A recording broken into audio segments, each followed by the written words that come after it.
Je voulais juste introduire rapidement cette soirée-là, déjà parce que pour moi c'était assez touchant d'avoir Jacques Salomé en invité, puisqu'il m'a connu quand je devais faire à peu près cette taille-là. Et ça a été le premier qui m'a ouvert cette voie-là, en fait, qui est le premier qui m'a montré ce qu'était la thérapie et qui m'a donné envie d'aller dans cette direction-là.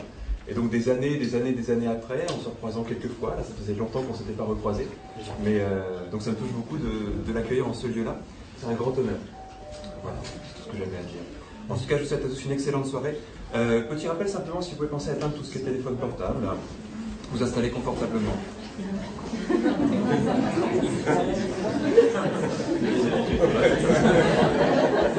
Bonne inspiration. Bonne soirée à tous. Merci. Bon, je vais faire bien entendu très court parce que bien sûr vous êtes venus pour écouter Jacques Salomé. Simplement dire dans la continuité de Kevin que pour nous c'est vraiment un grand plaisir, un grand honneur que Jacques ait accepté de venir ici parmi nous, et donc pour développer aussi une conférence autour de la notion de thérapeute, bien sûr, et dans la continuité donc, du travail que nous faisons et de la présentation donc, de ce que nous appelons grands thérapeutes, grands experts, enfin en tout cas des gens qui pour nous sont des grands hommes et qui nous ont éclairés, comme disait Kevin, et je crois qu'on peut dire de façon très simple et très évidente qu'il y a un avant, un après la communication, donc un avant, un après Jacques Salomé. Donc sincèrement, c'est un moment tout à fait exceptionnel que nous allons vivre, et merci beaucoup.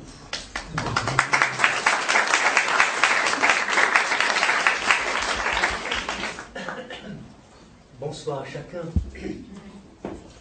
D'abord, les mysticiens m'en entendu. J'ai 75 ans et je n'ai jamais été thérapeute.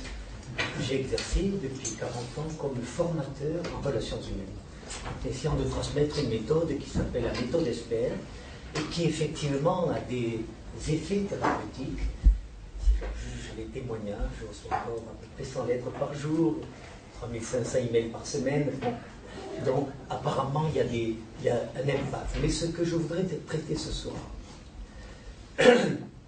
c'est une remarque que j'ai faite depuis quelques années, de remarquer que beaucoup de thérapeutes terminaient leur vie avec l'aide d'une somatisation. Et souvent même d'un cancer. Très fréquemment d'un cancer. Ton frère, François Dolto, Tata Dolto, ça c'est mes familiarités avec eux, Christian Saint-Jean dernièrement, et bien d'autres, et aussi beaucoup de sages de l'Inde qui ont passé l'essentiel de leur vie à se centrer sur les autres, à être à l'écoute, à donner de l'amour. Et donc ça m'interroge, ça m'interrogeait sur le fait que c'est un métier à risque, d'où le titre de cette conférence. Je crois que c'est un métier à risque parce que les gens que vous aidez vont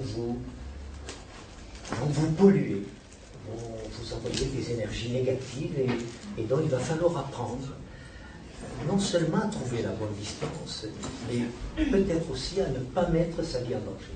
Alors, je vais commencer par...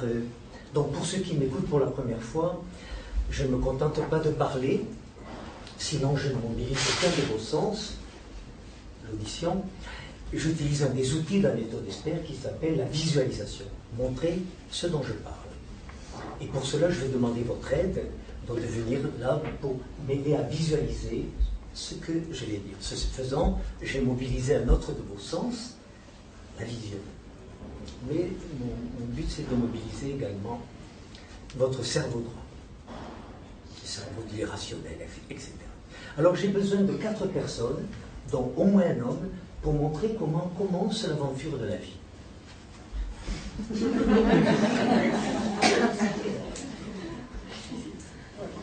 Ah oui, j'ai oublié de vous dire que ma grand-mère disait que le début du changement, c'était de bouger son derrière. Oui, c'est vous, non? C'est parfait. Ça, il n'y a que vous qui le savez. J'ai besoin de 2 autres personnes. Merci. Non, vous allez vous mettre là en retrait et je vous le demanderai d'après. Alors voilà, comment commence l'aventure de la vie? Un homme rencontre une femme rencontre un homme, il y a des fois de l'attirance, des affinités, du désir. Oui, il y a du désir, il y a des réactions. Bref, ils se rapprochent, ils ont une relation intime, et quelques semaines plus tard, elle est enceinte. Donc il y a un bébé, le voilà.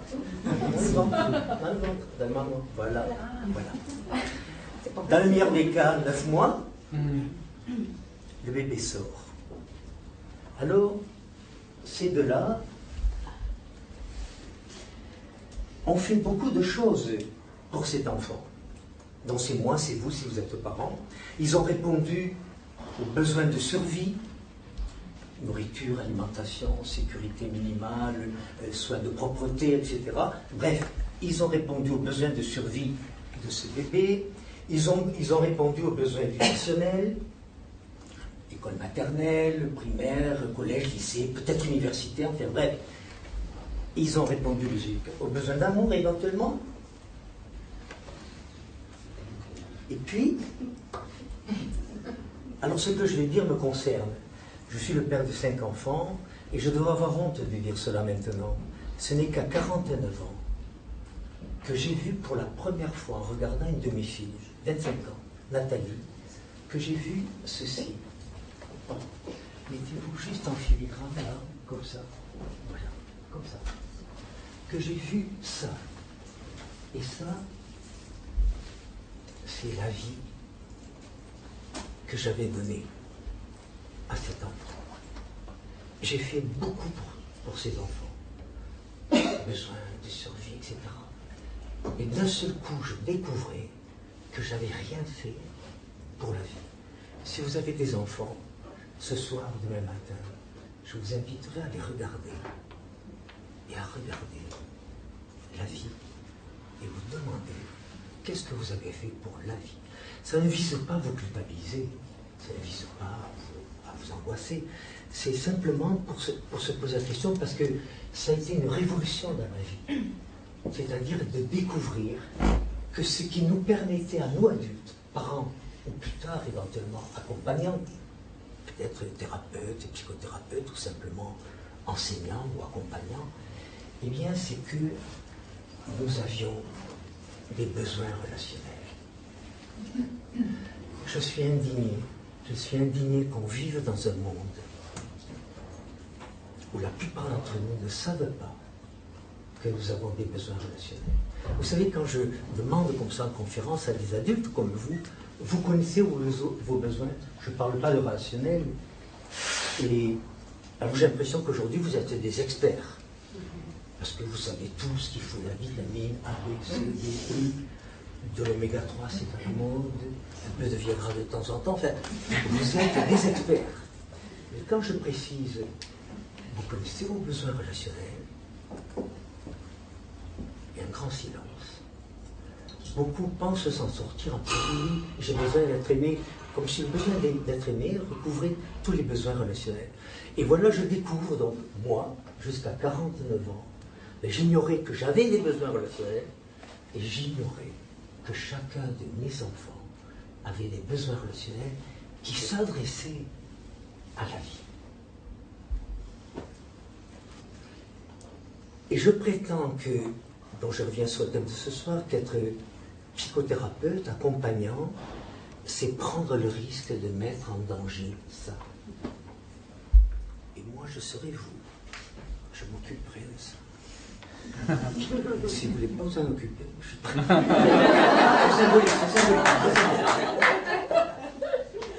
Je vous invite à essayer de vous occuper, de prendre soin de la vie qui est en vous.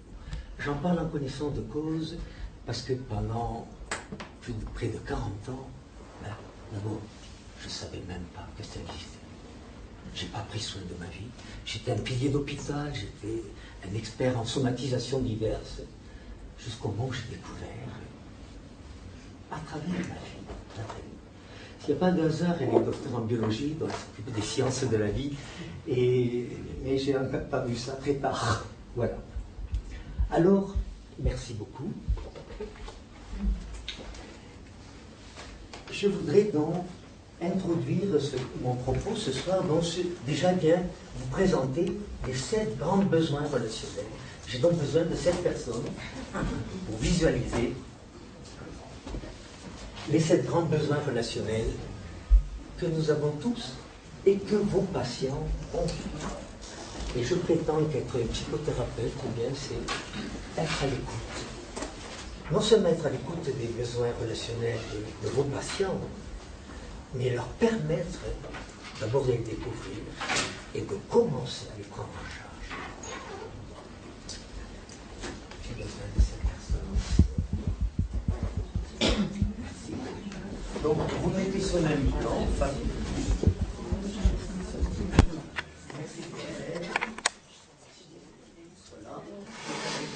Voilà. Il me manque encore quelqu'un. Si quelqu'un reste vous.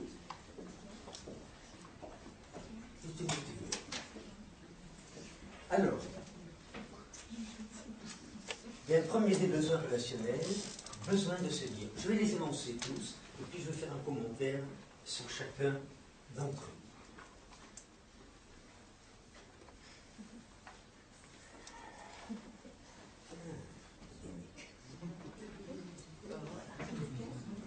Alors, je suis bien conscient qu'à l'instant, dans votre vie d'adulte, d'homme, de femme, vous avez peut-être d'autres besoins qui vont être plus prioritaires, plus urgents. Peut-être besoin d'aller faire pipi, peut-être, qui commence à monter, là. Et vous ne le satisferez pas, mais ces besoins relationnels, et je voudrais le répéter, quand ils ne sont pas entendus, quand ils ne sont pas respectés, comblés, ils mettent notre vie en danger. Et je crois d'ailleurs, je redéveloppe ça tout à l'heure, qu'une des grandes spécialités des malades et des patients, des gens en difficulté, c'est de mettre votre vie en danger. Pas consciemment, mais ils vont le faire si vous n'êtes pas vigilant. Alors, premier des besoins, besoin de se dire, eh bien, je vais un peu vite, hein. C'est juste pour baliser quelques repères. Ma grand-mère disant qu'à défaut de père, il vaut mieux avoir une père. Besoin de se dire au niveau des idées. Est-ce que dans la relation que j'ai avec ma compagne ou dans la relation thérapeutique que vous avez, il y a cette liberté de dire vos idées, d'entendre éventuellement les idées de l'autre, surtout si elles sont différentes des vôtres. Besoin de se dire au niveau du ressenti, des sentiments, etc. Il y a tout un registre. Mais, attention, besoin d'être entendu dans le registre dans lequel je m'exprime. Si je parle au niveau des idées, je vais être entendu dans mes idées. Je ne demande pas à l'autre d'avoir les mêmes. Mais si l'autre me répond dans un autre registre, je ne me sens pas entendu. Si je m'exprime, par exemple, au niveau du ressenti, quand j'étais marié avec madame, là au siècle dernier, je rentre un soir et je lui dis, j'ai pas chaud, j'ai froid. Elle me dit, mais le radiateur est à 28. Je ne parle pas du radiateur, ma chère. Parle de moi. Il y a que les personnes du monde qui s'essièrent. Vous croyez que je banalise là 90% des relations. Il y a des canons. Et ça crée des souffrances éprouvées. Le sentiment de ne pas se sentir entendu dans le registre dans lequel on parle. Si je m'exprime au niveau des sentiments, je n'aime pas mon frère, ce salaud qui a pris ma place. Toujours moi, mais ça c'était ma blonde. Donc maman, elle me dit, mais c'est ton frère, tu es grand, tu dois l'aimer. Elle me dictait d'avoir des sentiments que je n'avais pas. C'était terrible. Donc j'ai tenté de le tuer 4 fois. J'ai fait le coup de l'oreiller, vous connaissez. Mettez l'oreiller sur le berceau, avec beaucoup de jouets dessus. Et j'ai fait bien d'autres choses. On arrive aujourd'hui, on peut en parler. Pendant plusieurs années, c'était terrible. Ma mère me dictait des sentiments que je n'aime pas. Et donc, besoin de se dire dans l'un ou l'autre des registres, mais d'être entendu. Donc, au niveau des ressentis, au niveau des sentiments, au niveau des émotions. Je marche dans la rue, je vois un petit bouchon de 3 ans, il va à la conquête du monde, il va un peu trop vite, il tombe, il se fait mal. Maman, j'ai mal. Et j'entends, mais c'est rien, mon chéri. Comment? Ce que je ressens, c'est rien. C'est de la folie. Et nous faisons ça sans arrêt, sans même nous entendre. Donc, au niveau des croyances, je prends Dieu, je reprends Dieu ou d'autres, au niveau du faire. Voilà. Au passage, peut-être que vous savez qu'un des grands malentendus des relations hommes-femmes, c'est que les hommes parlent plutôt ici, ils font des grands discours sur Sarkozy, M. Bush, etc.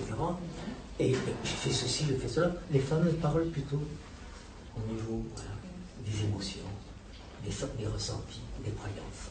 Il faudra donc que chacun apprenne à écouter un peu plus le registre privilégié de l'autre. Besoin d'être reconnu. Besoin d'être reconnu, non pas comme tu me veux, maman, comme tu me veux, papa, ou mon professeur. Besoin d'être reconnu dans différentes strates de moi. Je me souviendrai toujours de mon fils Bruno, qui est venu vers moi avec 4 photos de lui. Sur nos photos, il avait mis des taches d'encre, il avait froissé les photos. Il me dit, papa, tu vois que c'est Bruno-là, celui qui fait des bêtises à l'école, qui fait qu'on te convoque tous les jours. Mais je ne suis pas que ça, papa. Et il pratiquait déjà la visualisation. Il m'a montré une deuxième photo. Est-ce que tu sais que je suis le meilleur gardien de but de mon école? Une troisième photo. Est-ce que tu sais que je suis un copain à la vie, à la mort, pour 2 copains de ma classe? Et puis une 4e photo. Est-ce que tu sais que je suis le grand amour d'une petite Christelle dont je t'ai encore jamais parlé? Mais toi, papa, tu ne vois que ce truc-là. Besoin d'être reconnu. Vous voyez, si c'est ma blonde et que je la présente toujours, oh, vous savez, c'est une excellente cuisinière. Elle prépare le clafoutis comme personne. Peut-être qu'elle voudrait être reconnue autrement, ou comme un psychomachin chose aussi. Besoin d'être valorisé, j'avance un peu vite. Et valoriser, ça c'est un besoin qui est violenté dans notre culture. Pas uniquement pour ce que je fais, pour ce que je suis. Besoin d'être valorisé. Moi j'avais l'impression que j'étais valorisé par mes parents si j'avais fait mon lit, ce qui n'était jamais le cas, si je ne me disputais pas avec mon frère, etc. Mais jamais pour ce que j'étais. Je ne sais pas si c'est clair. Ça c'est un besoin qui est violenté. Besoin d'intimité. Vous avez remarqué que vos enfants mettent à un moment donné sur la porte, les sans entrée, frapper avant d'entrée, ils nous font la guerre. Papa, ferme la porte des toilettes quand tu fais pipi. Maman, ne te promène pas en petite culotte. Vous avez fait ça pendant 10 ans peut-être. Mais à un moment donné, ils ont besoin. Voilà. Et ce besoin d'intimité se retrouvera bien sûr chez vos patients.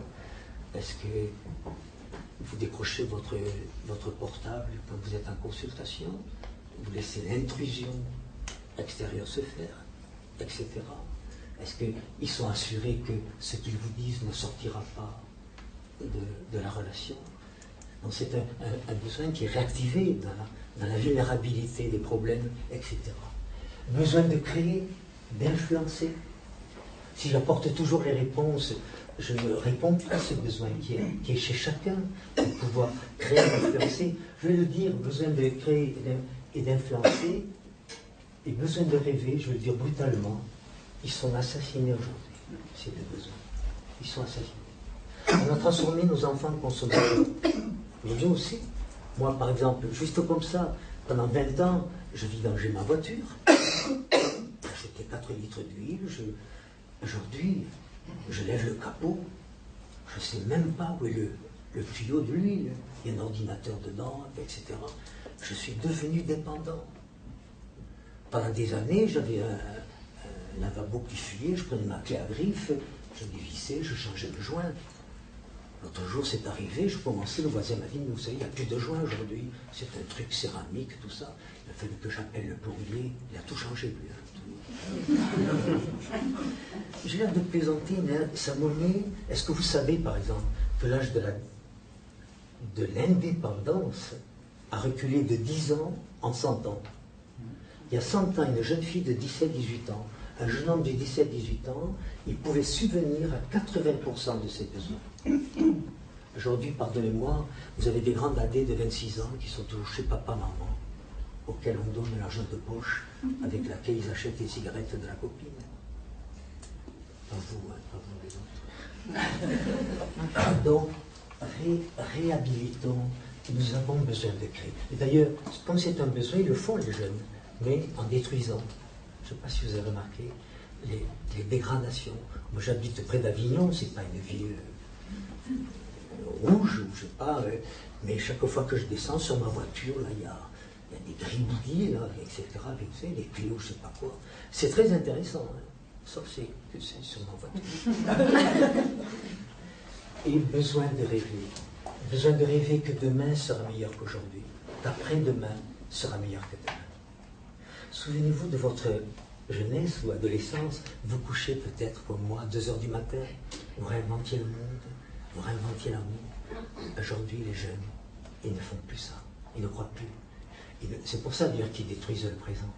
Vous savez les chiffres, 150 voitures brûlées en France tous les jours, 900 à Noël, 700 au 14 juillet. Et tous les jours, à peu près 150 voitures. Je parle que de ça, il y a beaucoup de... Alors voilà, déjà, je vous invite à écouter ces besoins et non seulement les écouter chez vous, mais comme thérapeute, comme accompagnant, de prêter suffisamment l'oreille pour savoir si votre action va permettre à la personne que vous accompagnez de commencer à prendre en charge. C'est l'un ou l'autre de ses besoins. De développer des énergies, etc. Et de commencer l'un ou l'autre, mais voilà. Et je prétends que la vie, là, je prétends que si vous faites ça, c'est ceci que vous nourrissez chez votre patient, mais aussi chez vous. Je prétends que c'est en répondant à nos besoins relationnels que nous prenons en charge la vie. Je ne sais pas si ce concept vous parle. Là. Vous savez d'ailleurs, vous regardez autour de vous, vous sentez bien qu'il y a des personnes qui ont, vous la sentez vibrer presque, vous la sentez scintiller, j'ai envie de dire, et d'autres, vous sentez bien que leur vivance est au fond des chaussures est basse, etc. Et d'ailleurs, quand vous êtes devant quelqu'un dont la vie est, laissez-vous, à minima, à minima, vous-même, il y a une sorte de pollution indirecte qui voilà. Vous pouvez les applaudir les uns.